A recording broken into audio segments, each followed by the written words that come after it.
What's up, guys? Welcome back to another beautiful week of Rise to Elevate interviews. I should say podcast, but I think we're doing about everything right now because, we're not just doing the podcast, we're doing the gaming, we're doing just about everything. So we're trying to calm down. But again, I just want to introduce my 55th interview. JaneMarie, it's been a pleasure. We've been planning this for a while now. I will say shout out to Frank. He's behind the scenes. I wish I could turn the camera. He'd be like, yo, what's up, But, thank you, Frank, for doing this and connecting us, because that's what I've learned about a team is you just work together and connect people with great minds, and you'd be surprised who you meet. Yeah. Because when we met up first and kind of talked and dug each other's brains apart. Yeah. And then from there, we kind of just tagged along and see what we got going on. So, again, thank you for coming on. It's been a pleasure talking to you, even off air and before we really just met. But how you been? You been good? Yeah, I've been really good. Yeah. I agree. It is super cool that you and I ended up meeting. Mm-hmm. It just started with a plain conversation, and Frank, the person behind the scenes, realized that my book and the subject matter of my book pertained to a lot of the stuff that you do with, encouraging people. And I support your mission because I've seen your YouTube clips, which I am going to talk about that a little later on. But cool. You guys, your mindset is there. Thank you. Y'all got to check out her YouTube clips. They're only about a minute and 36 seconds or so. But still, the best 1 minute 30 seconds that you could literally not just grasp onto what she's trying to do, but the mission, So that's beautiful. Thank you. I give you props. You deserve a lot of flowers for that. Thank you. But no, let's talk off I know we talked about something before this, but I want to get into it. Yeah. Where are you from? I'm from the Detroit metro area. Okay. I was born in Detroit, and I lived there pretty much until I got diagnosed with cancer as a kid. Mm-hmm. And then we moved to Farmington Hills, where I spent most of my childhood. So. Okay. So I don't know if you're comfortable talking about it, because this is something that I've never really heard doing interviews and stuff, and it's going to be kind of iffy for me, just to keep it about. But sure. What age did you find out that you had cancer? So I was diagnosed with cancer a couple months before I turned 4. Wow. So I really didn't have any concept of my own sickness or the gravity of the situation. And it's super weird when people hear this, but actually all of my best childhood memories are actually from when I had cancer, because my family was kind of on a mission and had a common purpose to take care of me, and great family. I can only imagine, Well, my parents had to work during the day still, so I spent a lot of time with my grandma. So a lot of what, those sacred moments when you're a really little kid and you feel like you belong, happened with this Arab American woman in a hospital. So that's where I'm at. Well, I'm glad you're here. I'm glad you're doing well. Your mindset is strong. You got an impact to make and stuff. But when you were growing up at that age, did you feel like you were kind of different, or you felt not normal to people, or accepted into the society? Because you know what I mean. At that age, you would think No, I didn't have a lot of contact with other kids who were not the kids who are in the hospital kind of socialize together. Mm-hmm. So I think that if I had had a sibling, I would have felt bad about being bald. Yeah. But I actually didn't get fully bald, but I know what you're saying. Yeah. But because I was with other kids, I had no concept at all that I was different until the hardest thing for me emotionally was when I went into remission and I started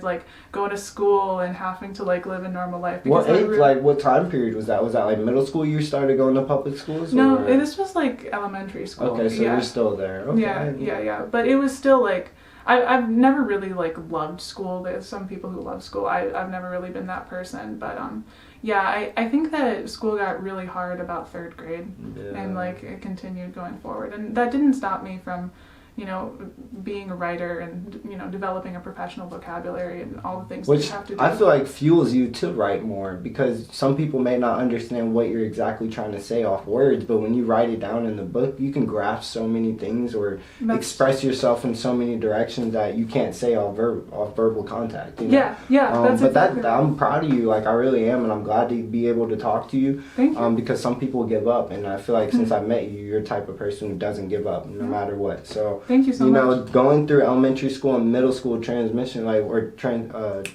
into it, was there anything that like you kind of like felt was like, this is it, like I can't have no type of, and hear me out, any sympathy for what's going on in my life, like I need to make something going for myself? Did you find that out at that age, or did it, like you didn't still know what was going on? You know what I mean? No, I was a confused child, but I grew up into... Because you were writing, right? No, I wasn't. Oh, you weren't writing at that young age? I was always very creative, but mostly what I did was like come up with stories in my head and really want to tell them to other people and not really like have a platform or the ability to express that. But you know, I really was less interested in what my teachers were saying because my thoughts were more interesting, if that makes sense. Like, you know, there's, and then I eventually, so your question was, when did I come to a point where I took responsibility for myself? Yep, and you started to actually like take ownership and make, you know, your creative ideas come to life. And you know, it could have been later on in life, but I just wanted to ask. There were two phases. So the first phase was when I decided, you know what, I'm gonna do schoolwork even though I don't like it, and that happened when I was 14. That's the answer right there. Right? Because that's when it starts. You know how many kids, and y'all know what I'm talking about, that went through school their whole school years, didn't care about work. Yeah. Skip school. You know what I mean? And like you have the, you know, not saying the something that could allow you not to do stuff, but it's like, you know what I'm saying? Yeah. And I feel like you didn't take that route. Like you took the initiative to go harder, and you know, so we'll dig into a little bit more, but I wanted to ask, how was like high school? Was this all in Detroit, Michigan? No, this was in Ann Arbor, Michigan. Wow. Yeah. Okay. So, Arbor, oh wow, I've actually been there too. Oh really? Yeah, I've only driven through it, not like stayed or anything. But that's crazy. That's a weird coincidence. Yeah. So after like high school and stuff, or do you even like talking about high school or anything memorable?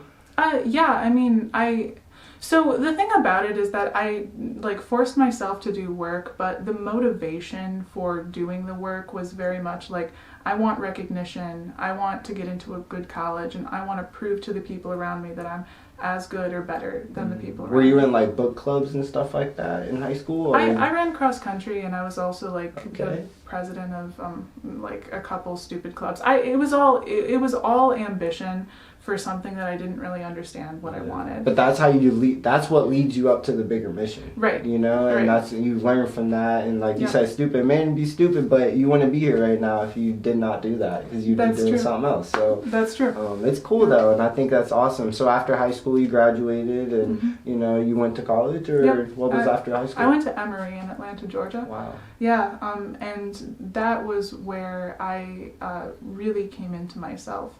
And there were some negative experiences that caused me to get to a point where I decided, you know what, I need to do this work because the truth is worth telling, and I need to do this work because I have the ability to say what I believe and, you know, express what I'm seeing.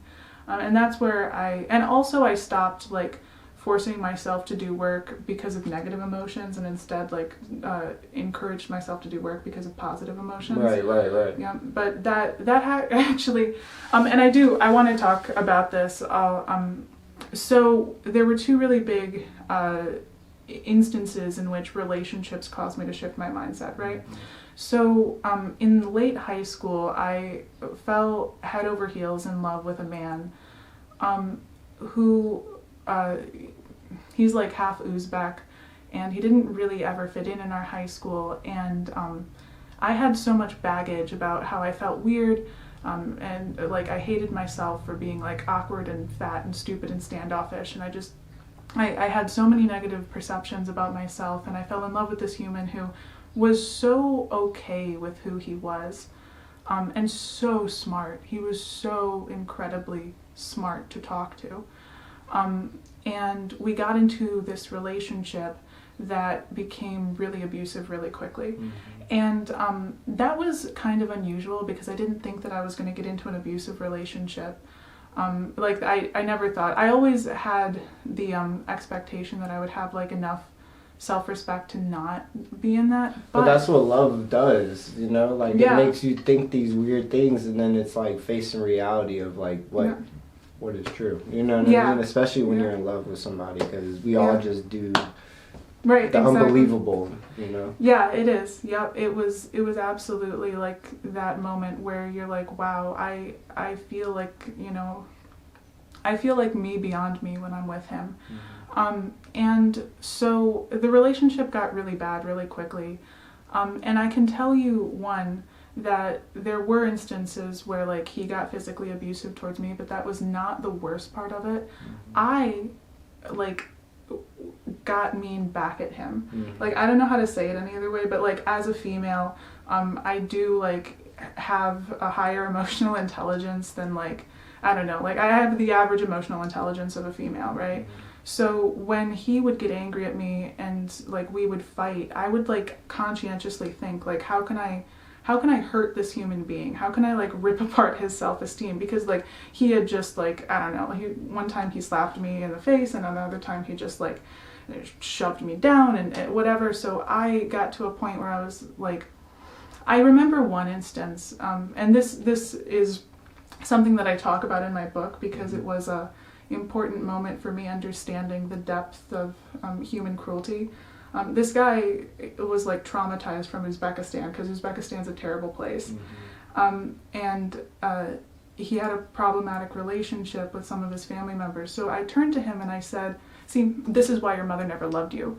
And that comment tore his soul out of his body. And I realized in that moment that the worst thing about being in an abusive relationship was not that he had hurt me, but that I had hurt him, and that I have the capacity for cruelty, and that's I where need you to found decide yourself. it. And that's where, like, not trying to sound weird because I'm a male and a man, but it's like, you know, women empowerment is so powerful because if you really think about it, women do run the world. You know, and I think if women would kind of put that in their mind that they do, then it's like they're impossible to stop. And I think that's where you found yourself, you know? Right. And I'm sorry you had to go through that because no one should be going through that, and I don't condone none of that. But, you know, you learn from stuff like that. You learn to not put yourself in that position. And I hope that guy learns to never put his hands on a woman because lucky I wasn't around, you know? Because that's no. But, you know, I'm not just like, not trying to bring up stuff like that, but it's more of like, I just want you to know that if you surround yourself with negativity, which you kind of know this, you're only going to attract yourself, or if I said that right, you know what you're I mean? only going to attract negativity. So I feel like at that point in your life, you were still trying to figure out life and you want someone to accept you, which now you know you should be accepting yourself for who you are. Right, and love for who you are and what you provide. You provide a great book that's about to drop, which I think people have been anticipating it for about a year now. Because I remember seeing a post about you saying next summer, which... Let's get into the thing of that. How was like the publishing, like how was that all brought about? Because the book is The Screen and Your Ego. The Screens and the Ego, The Screen and the Egos. And so how was that brought about? Yeah, definitely. So let me backtrack a little bit. Yeah, go ahead. Okay, awesome. So I reached a breaking point in that relationship, and then I decided, we broke up, and I realized that I had to change my mentality kind of in the way that someone who's addicted to drugs needs to change their mentality. And I was like, I need to focus on being kind to other people, and I need to focus on what I can control, and I need to just focus on doing things for the right motivation and the right reason, right? So so the point of me bringing that up was that it was the lowest point, so that I could go up and really see myself, and improve, right? And rise to elevate. Right, exactly, rise to elevate. I agree. Yep. So then I studied Arabic language and comparative literature at Emory, which is kind of a weirdly specific degree, but I was really, really good at what I was doing, and I thought that I was going to get a PhD, and this was the second break, because I had, like, you know, done all those things that would cause someone to be able to get a PhD, but through a series of events, I didn't do that well on this, like, big project that you're supposed to do before you get a PhD, right? You're supposed to write a thesis, and I didn't do that well on it. And because I didn't do well on that project, I ended up pulling my applications, and I was like, okay, I'm not going to worry about this. I'm not going to get into as, like, I'm not going to get into the type of program that I would have wanted to spend 5 years in, and because of that, I'm just going to have to like figure out my life. And at that moment, I redirected my energy. I redirected my life plans, because I was like, oh gosh, what am I going to do? And this was also during COVID, so like I had like that was a hard time period. It was a hard time period. Like I was. It's not much stuff you can really do too, because right. everything's shut down. Right. Yeah. Everything was shut down.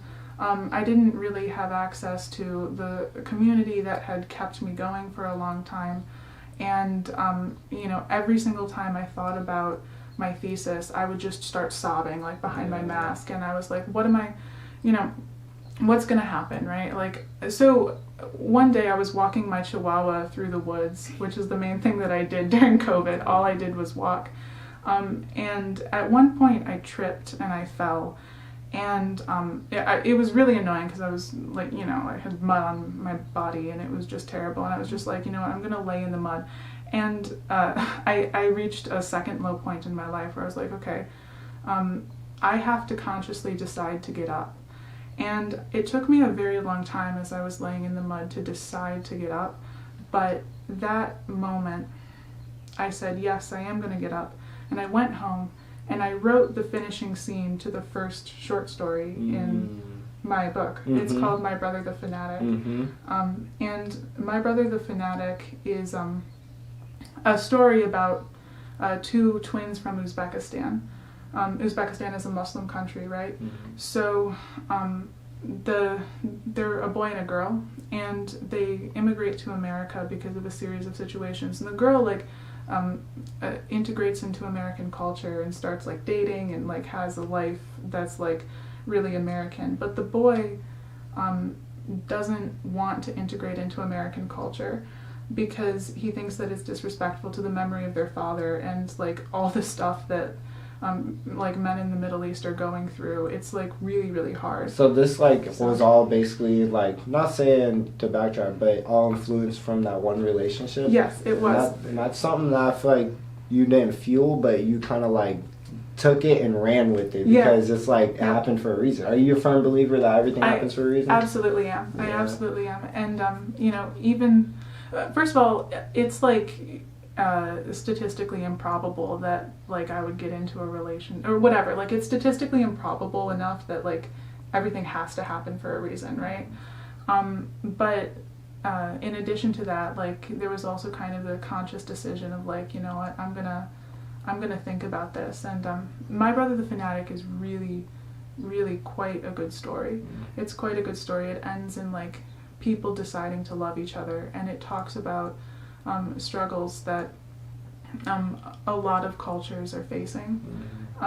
And so that's the first story in the book, and then the second story in the book is the one that you commented on. Yep, it's called Screens in the Ego. It's the opus magnum of the book. It's the like short story that the book is named after, and it's about a girl who is unhappy. So she keeps taking too many pills in public places and calling it suicide. But the thing is that she's not actually suicidal. She's performatively and publicly self-harming with medication.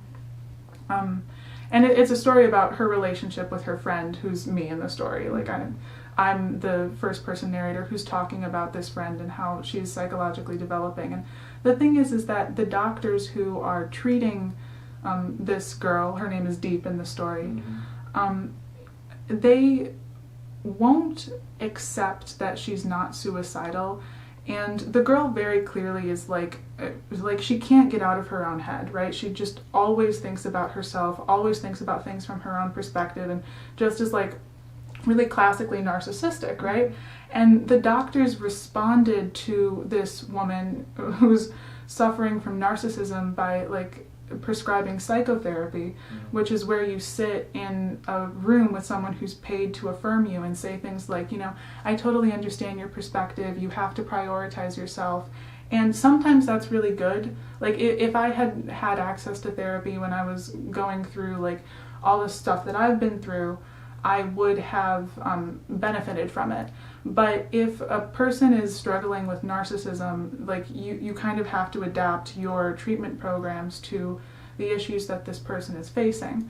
And the story culminates in this girl like not being able to be treated, and then like, you know, there's an ending. I'm not going to give it away. Do you think that's something that like people are battling every day? Yeah. Yeah, like the story. Do you think it's like affected millions of people, or is it something that you just feel like it's something you went through? You know what I'm saying? Oh, it's not something I went through. It's something that I saw. Yeah, it's something that I saw. There's a lot of girls. I know that there's a lot of people who have problems with performatively self-harming, because the rates of like Gen Z women's mental health problems are like astronomically high, right? Like I'm pretty sure like 1 in 4 girls are depressed, and 1 in 10 have attempted self-harm or had suicidal thoughts. And the thing about it is that the rates of women who actually like go through with like lethal means of suicide, God forbid, is much, much lower than the rates of women who are saying that they're suicidal but are not actually pursuing lethal means of suicide. Yeah. Right? Yeah. And the thing about that is that when someone is doing that, they are crying for help. They need help, but they're not suicidal, and they need to be treated in a way that alleviates their problems. Which I like your book cover. They need a phone rehab. They need a screen rehab. That's what you need. If you feel like that, you know, don't be afraid to hit me up, because I'm always here to teach people and allow them to not just be dependent on what social media thinks, you know, because it took me a while. I mean, you see my videos every day. I have to live up to my expectation on views and stuff, but like I threw that out the window about a month ago, because it doesn't matter. At the end of the day, the views could be way more than what it could say. Yeah. You know, because it impacts a lot of people. So, you know, I do want to talk about your book, though, because I asked you earlier, but how was the publishing behind that? Like, how long did it take? Like, did you have to, like, meet up with other people to have them write it for you? Or is this something you had all written down? You took it to the publisher yourself? And, like, how's the whole process work? Yeah. So, if you are a writer who's interested in publishing, I can kind of explain that process. There's no, like, central way that you find a publisher. You have to, like, either Google Maps or otherwise identify a publisher that either has a common interest in the topics that you're writing about, or otherwise has a compelling reason to publish your work. And you know, if you're a fiction writer, maybe you can go on to the Independent Associated Press website or a couple other main organizations. There's a giant conference called AWP. And if you're like trying to get your foot in the door and make publishing connections, that's a good thing to go to. So I had published 3 times before I got the contract to publish my book. And these were in anthologies, which is like little books of short stories with lots of authors in them, you know, like I know what you're talking about. Yep. So I had gotten into Sad Girls Club and Tulip Tree Press and a third one, Wising Up Press. Because of that, when I decided I was going to go for a publisher, I had a little bit of a backing, but I never had like really, really high book sales. And if you're serious about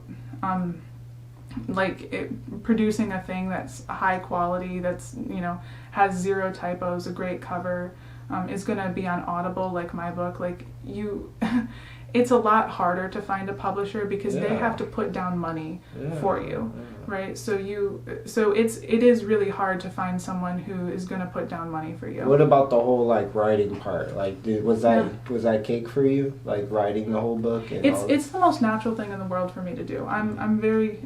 Do you do it like outside, or is it just somewhere you like do your creative space? You know what I mean? I mean, I'm constantly processing what has happened to me by verbally like telling myself a story. Like, I don't know how to say it any other way. Like, so when you do like put it out on paper, where do you do it at? Do you have a creative space, or do you do it outside? Oh, I can do it pretty much from anywhere. I just do it on my computer. I think that I mostly wrote this book on my couch. Yeah, hey, it'd be like that. Like, I've seen the Johnny Depp movie, Windows. Is that it? You ever seen Windows? No, I haven't. What? Oh my gosh, classic. I need to see more. He's an author, and he locked himself in his house for like a month to write this book. Like, it was destined. Could be wrong. Don't get mad, Johnny Depp. But it's like, you gotta watch it. I think you would kind of like it because it's like he ended up being the character in his book. Yeah. And people were trying to figure out why people were dying and stuff. And he's like, that's not me, but it was him, because when he got so entwined with writing his book, he became his book. Yeah. Do you feel like that? Yeah, absolutely. Yeah. Absolutely. And I feel like, I mean, I know that was kind of like not a good question, but it was like a self-explanatory question, because everything you just explained, because it seems like everything you've been through, you've kind of laid it out on paper, you know? Yes. So like, I know you said you dropped 3 books and you got one coming soon, but 3 stories, yeah. Oh, 3 stories. Sorry, my bad. And then 1 book about to Yeah. drop. What's next after that? Like, do you have any other big plans? Well, I actually do want to tell you about my publisher. Yeah, go ahead. Yeah. So this is how I came to Defiance Press. So I believe that one of the biggest civil rights issues of our time is net neutrality, right? Because there is a very, very small percentage of the population that controls Google and Instagram and Facebook and all of those platforms, right? And this is like a problem for Americans, but it's also a problem for the rest of the world. So, for example, the corporation that owns Facebook and Instagram also owns WhatsApp. It's called Meta. It's run by Mark Zuckerberg, and both sides of the Russian-Ukraine war are using WhatsApp to perform military operations, right? Like those soldiers will text on WhatsApp. They'll text their wife, like, you know, I'm going out, you know, we're on patrol today.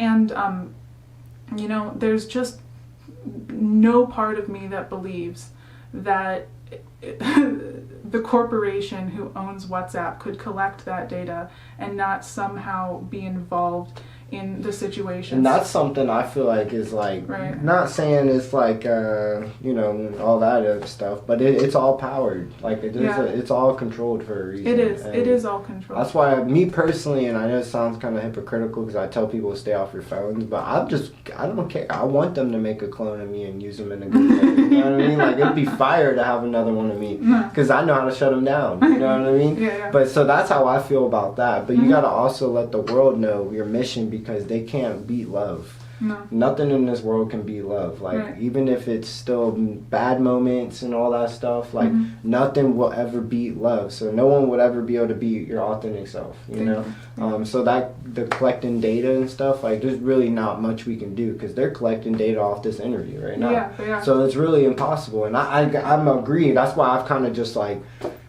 went away from it, you know, because it's not much I can do but do these motivational videos, help people open up their mind, allow them to speak what they got to speak, and you know what I'm saying? Yeah, so definitely. It's beautiful. But your publisher is, who is it again? It's Defiance. I wanted to work with a woman named Cassandra Spencer, and it's a crazy story. And that's based out of Michigan?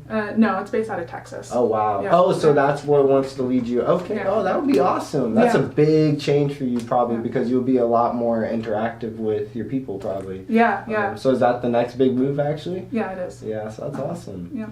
Actually, let me tell the story about how I got to Cassandra, because it's a crazy story. It's a crazy story. Let's hear it. So Cassandra Spencer was, in 2001, she was attending NYU, and then she didn't really fit in the culture, and she ended up dropping out, joining the Army, and had a baby shortly. Like, I think that she was either 19 or 20, but she was really, really young when she had the baby, and she was trying to figure out her life, and after she got out of the Army, she got a job at Facebook, right? Meta? Yep. She got a job as a content moderator, right? So like controlling all the content, cursing, and all that. Yeah. Right, exactly.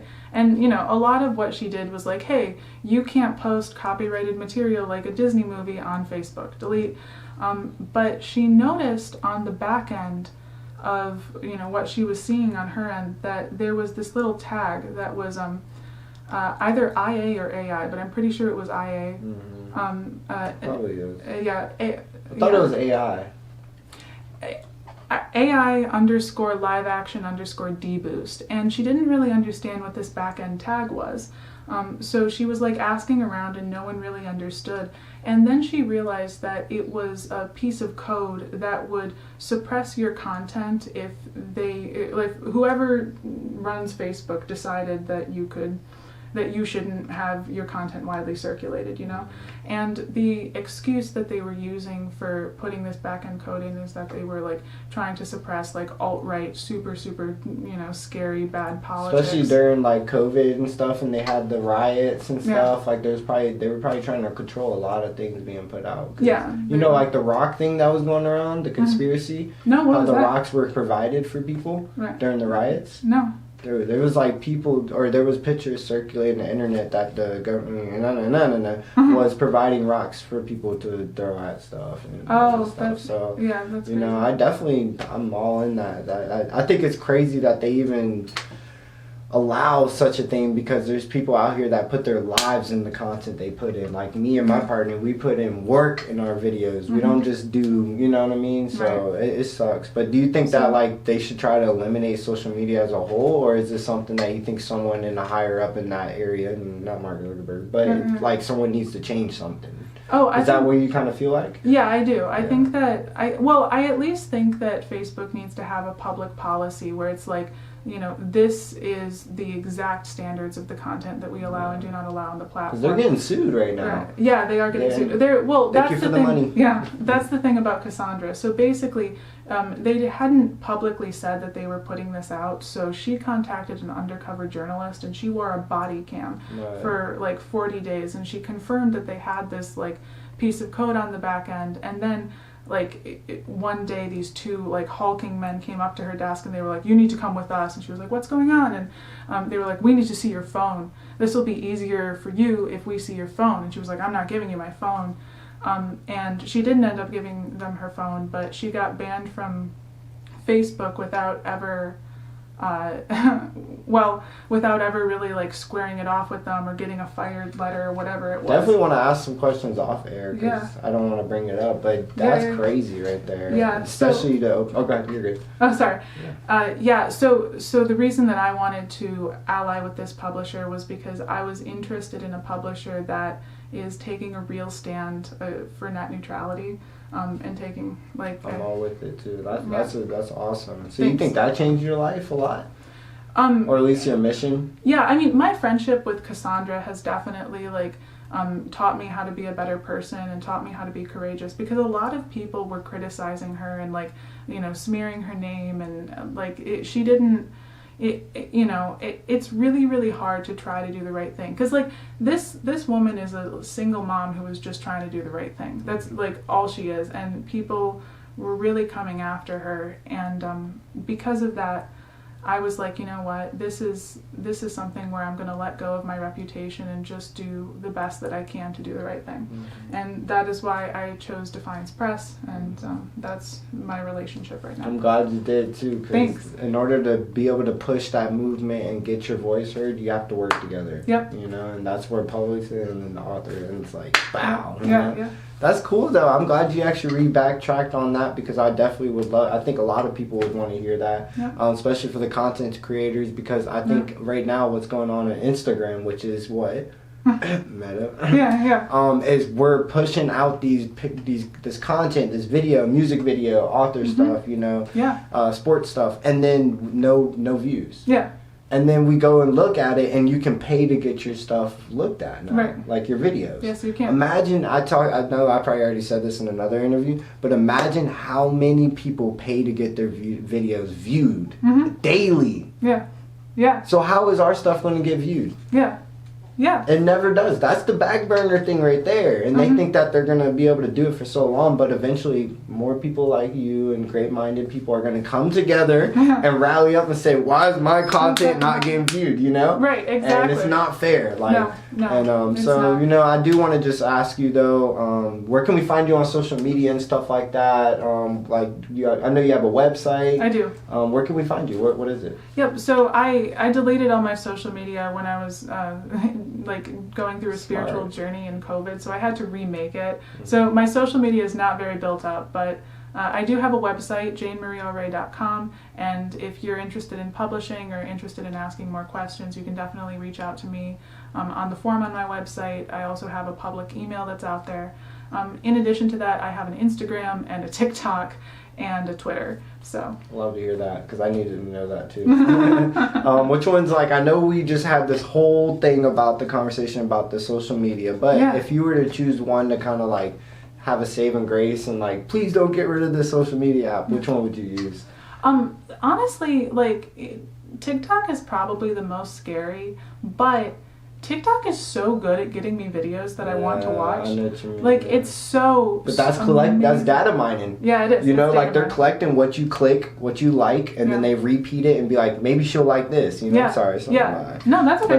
That's exactly it. It's crazy, and I think I liked TikTok for a while when they first came out. It was pretty cool. But then I started hearing all the controversy stuff going on, and now Coastal Carolina banned TikTok from its campus, which is huge because Coastal is big. So now that's a lot of people probably rejecting going to that school.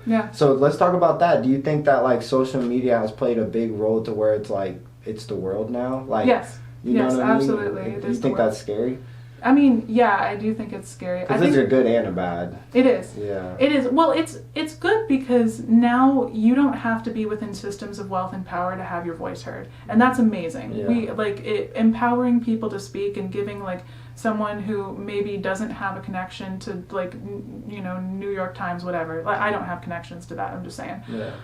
Like that's really emancipatory and fantastic. But the problem is that the social media is still controlled by a very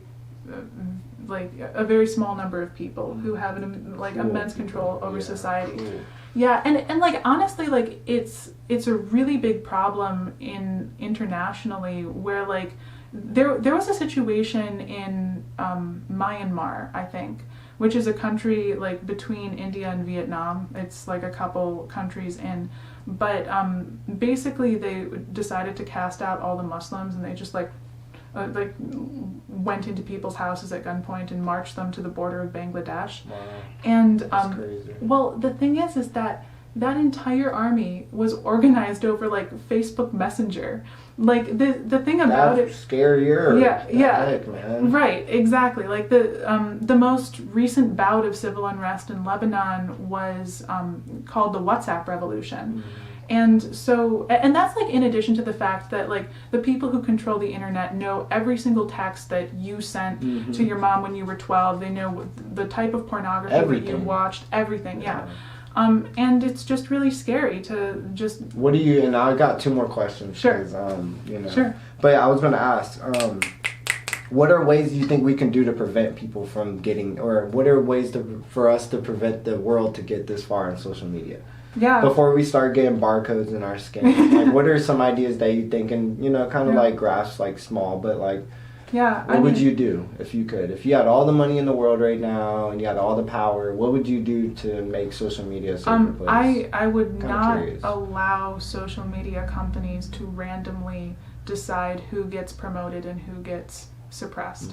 That's like McDonald's stuff. I'm not trying to be weird, but it's like, let me hire a 15-year-old to be the manager at McDonald's. You think that McDonald's is going to get run right? Right. Exactly. No smoothies for you guys. No smoothies for a month. But no, what were you going to say? You're just saying. Yeah, it's like, well, they need to be public and transparent about how they are like nobody knows the algorithms that they're using. Like we know that it's an algorithm, but we don't know the actual mechanisms. And like people get paid so much money to do search engine optimization and like building up their like backlink cloud and all of that stuff. Like it's just amazing how much control these companies have over not only the public sphere, this idea that like they're private companies, so they don't count as like speaking out. They don't count as like the public square is like absolute crap. Yeah. Like absolutely, like the main political conversations happening in almost every society is happening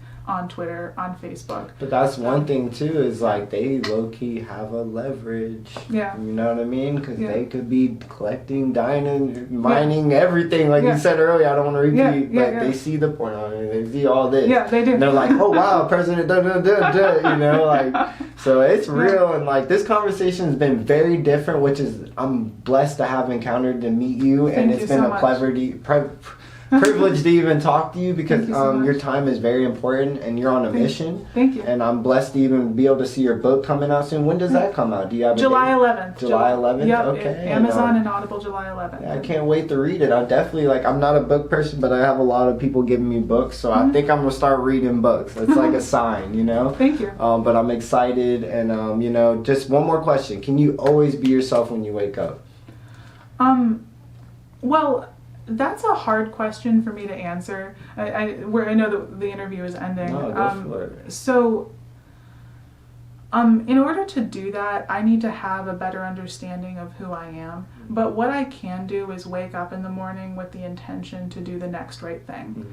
And that's where I'm at. I love to hear that, because not saying some people like fake the answer to just answer the question, but you don't really be yourself every day if you really think about it. You change every single day. But what I do and put it, this is just me, I put it in my head, I'm going to change the world. So therefore I'm being myself every day. If that makes sense, you know? Because I'm going to change the world. It's only a matter of time. He absolutely is. And it just like slowly but steadily just going to make it to where I might even be a mayor or something, you know? And really take initiative to have the power to help people. To give them initiative, screen time. Hey parents, why is your kid out here doing this at this time? Like, someone needs to be telling these people. And I think that's what's happened in this world, is like, people don't want to tell people how to live their lives anymore. So, you know, now everybody's just crazy and, you know. But is there anything else you want to say before we go? I want to say thank you, because I do think that you are providing a path of guidance towards people. Like, people are acting crazy right now. They need someone to help them, like, center themselves and they need someone to encourage them to be the best versions of themselves. Yes, ma'am, you're right. And I'm not perfect either. I'm still learning. I'm still rising and elevating every day, but I know I would never give up for what I'm about to do. I'm dying for this, and I'm okay with that. And I faced the music about 2 years ago, because life is real, you know, very real. But again, thank you so much. JaneMarie. Thank you so much. It's been a privilege. I keep saying it wrong. I don't know why. It's been a pleasure and a privilege. There you go. But again, guys, I love every single one of you guys. I hope you guys are having a blessed day whenever you see this. Stay true to yourself. The only way to achieve your dreams is through you. You got to get up every single day, and you got to grind, and you got to want it, because nobody's going to give it to you. Love every single one of you guys. You guys enjoyed the interview. Peace. Peace.